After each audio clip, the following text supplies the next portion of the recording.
Welcome to the Fred Pawle Show on ADH TV. Well, just like electric vehicles, drag queen story hours, digital currencies and plant-based lamb chops, 15-minute neighbourhoods are coming to a city near you and there's not much you can do about it.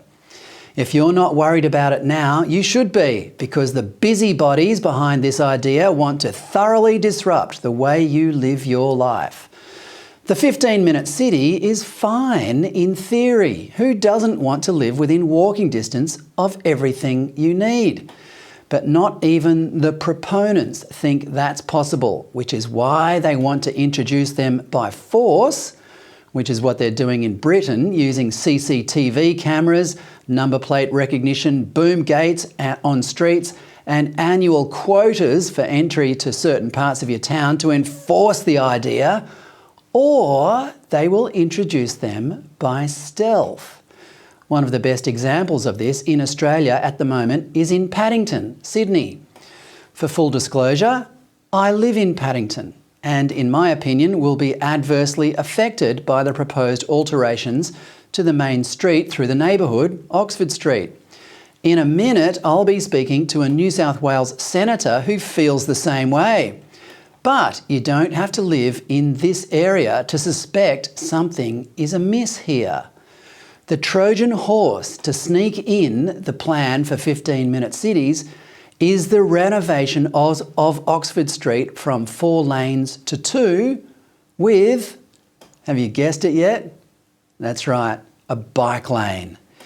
It's curious how these things keep popping up all over our cities, but they are never mentioned in election campaigns. Politicians know that bike lanes irritate everyone except the smug cyclists whose mode of transport has evolved from a method to get from A to B to a political statement about them saving the planet.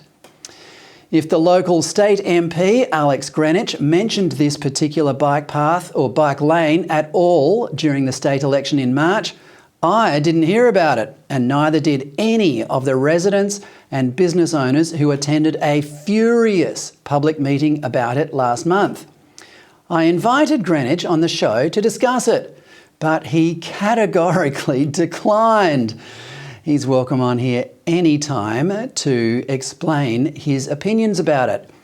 I can glean some of it though. He seems to be leaning towards favouring the idea. I've got my hands on an email he recently sent to another resident. Quote, "Transport for New South Wales says that this is the strategic design phase of the project and there will have to be a formal consultation stage later this year when the detailed design has been prepared. Alex will promote this information when it is available to alert residents as early as possible." And here's the key bit. Alex will advocate for more safe crossings over Oxford Street, reduced traffic speeds, access for residents to get into and out of the adjacent residential precincts, and additional funds to upgrade and unify the streetscape. I think that's a euphemism for sticking in a bike lane. Sounds like he approves it to me anyway. Remember, this is how politicians around the country approach unpopular ideas. They just try to sneak them in without alerting too many opponents about it.